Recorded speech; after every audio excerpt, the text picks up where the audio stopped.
我首先有機會有個問題想問。好啊，最中意。係啊，係啊係啊，因為其實我可能之前未上過支運動啊，我自己又有個放鬆嘅方法。我而家諗翻，其實同個支運動好似有啲似，係啦。咁其實就係可能我合埋眼，跟住之後我就開始呼吸啦。跟住我呼吸嘅時候，當我諗吸氣嗰下，我就會諗可能落咗去，跟住之後又好似落咗個肚上翻嚟。咁出翻嚟就慢慢喺個好似喺個氣度，跟住出嚟啦。又或者係可能係我合埋眼，純粹諗下個意識好似喺個身體每一部分度咁樣去遊走緊。喂，呢個問題好正，可以剪2集，真係好正呢個問題。係啊，咪再拍埋，即係睇下啫。因為咧，你依個概念咧係嘅覺知運動，其實咧。去到最後咧，其實我哋就叫冥想狀態，或者而家啲人講靜觀啦，都係嗰個狀態嚟嘅。咁點解又會有覺知運動？或者你喺外國有好多啊，譬如亞歷山大啦、Feldenkrais 啦，或者有好多啲譬如 Quantum Theory 啦，佢都係講緊呢樣嘢。點樣將我哋嗰個腦嗰個專注或者神經啊，去控制翻我哋嘅身體咧？其實最終冥想，你跟啲大師冥想咧，譬如佢腰痛嘅。嗰啲大師就腰痛啊，乜都唔使做嘅，就坐喺度冥想。咁佢就用佢個意念咧，佢放鬆翻咧佢個腰前後左右啲肌肉。但係嗰啲好高階，因為咧佢哋可能細個已經坐山窿啦，跟住又食素啦，咁佢哋對個身體感知好強嘅。即係你叫佢 feel 腰方肌，得放鬆個腰方嘅。你叫佢 feel。卡腰肌，放鬆個卡腰肌，佢係第一時間佢個腦神經同佢嘅肌肉已經係有直接嘅聯繫，甚至咧嗰啲敏感度咧，你叫佢喐一啲嘅脊椎啦，我都做到少少嘅，就係你可能摸住佢可能摸住佢胸椎第7節，你試下將個胸椎第7節推後少少，係啦，咁咪做到嘅，係啦，咁我唔知鏡頭錄唔錄到，我都係試下，你試下摸住我是但一粒椎骨啦，椎骨係啦，是但係啦。我有 feel 喎，鏡頭影唔到啊。係啦，鏡頭影唔到佢 feel 到嘅。推隻係啦，我可能都會有喐少少其他位置去幫助嗰粒骨喐嘅。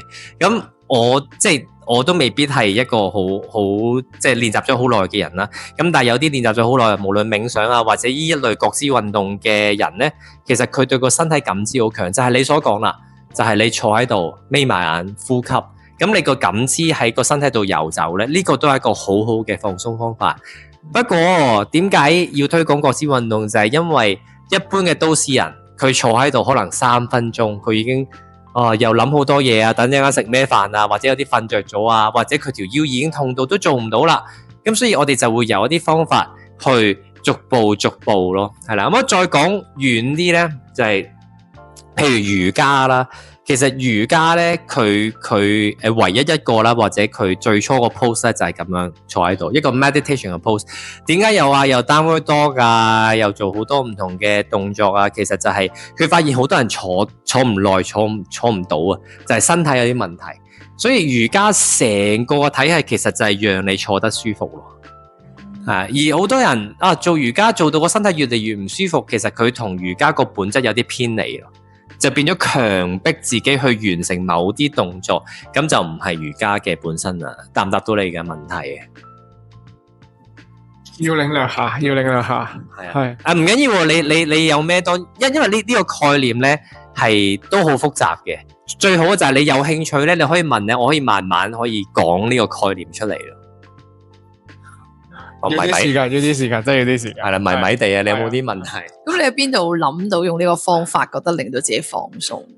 唔係，其實係嗰陣時，我係有啲情緒嘅問題，跟住之後係即係最初就係個腦成日可能一路可能就咁行緊喺條街度行緊嘅時候，個腦就開始亂諗嘢啊，或者嗰樣嘢，跟住就係咁個以前嘅人就係要專注呼吸，跟住嗰陣時就係心入邊數數字啦，1、2、3、4咁樣，可能想象一下吸入去嘅時候咧，個腦有個1字慢慢放大，出嚟呼氣嘅時候個1字就出翻嚟，咁樣之後慢慢發覺好似咁樣係令到個人好似冇咁容易亂諗嘢，跟住之後開始就係不如試下去可唔可以去諗下其他身體部分啊咁樣，慢慢就會出咗嚟咯。呢個方法，哇，非常之好啊！嗱，咁我又可以再展述多啲啦。佢用咗個技巧咧，其實都係咧去讓我哋嗰個身體嗰個 sense 嗰個感知啦敏鋭啲嘅。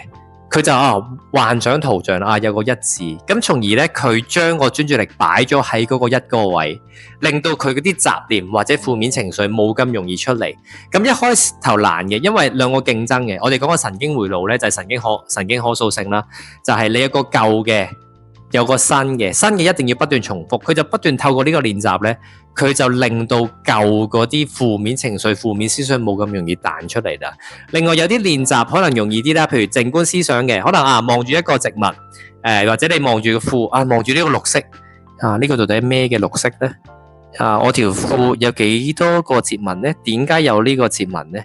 就慢慢去靜觀咯，係啦。譬如有啲咧靜觀冥想喺個食物度嘅，係啦，你可能飲一啖湯，你答下有咩味咧？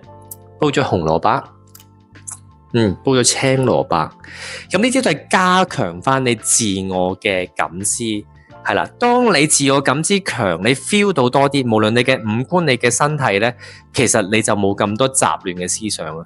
好多時點解啲人咧個思想雜亂咧，去翻一個咧啲人成日好自豪冇感覺嗰個位，佢就係對於佢自己個感覺冇晒感覺啦，佢就停留晒喺個腦個邏輯幻想過去未來對於過去佢可能會感到後悔，對於未來佢可能感到焦慮，就係佢冇喺個當下度感覺翻自己身體，刪減晒所有感覺咯。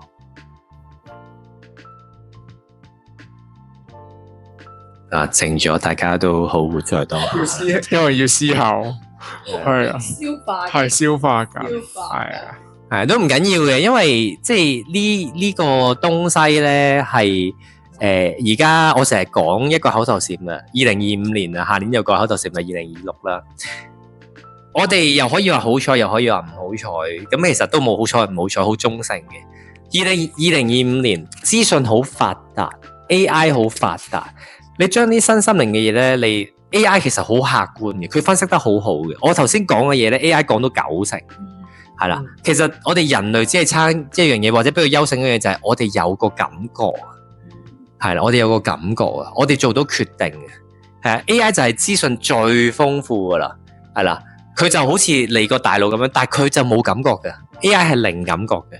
如果你將個感覺刪減晒，其實你都係 AI，但係你又冇 AI 咁有資訊性，咁就好容易俾人淘汰咯。係，所以我哋今日嘅重點係講呢個如何放鬆。係啊，係啦，如何放鬆就係即係，因為佢問咗一個問題就係啲人學冥想學靜觀都係做到放鬆狀態。咁如果你從 Step 1開始做咧，就係你要回歸翻你自己內在個感覺先嘅。開頭好痛苦嘅，因為你當靜心睇自己感覺，原來好多抑壓嘅負面情緒啦、身體嘅痛感啦，係從來冇釋放過。開頭嗰個路係好辛苦嘅，但係慢慢就會容易啲嘅。咁就即係就唔好俾嗰種不安或者痛感去阻礙咗你同自己身體連結翻咯，係啦，因為呢條路就係你慢慢踏入你真正放鬆、享受到自己身體嘅路。好，咁我哋或者下次有一集真係可以講下頭先冥想或者係點樣做一個初階嘅冥想，因為而家好多人講呢樣嘢，但係好多人覺得好恐懼嘅位就係諗好多嘢，會唔會有啲牛鬼蛇神出嚟或者有啲奇奇怪怪嘅嘢諗咗或者會驚走火入魔咁樣。或者我哋下次可以再講。好啊，好，好，識大家。我哋下次見，拜拜。我哋今日嘅課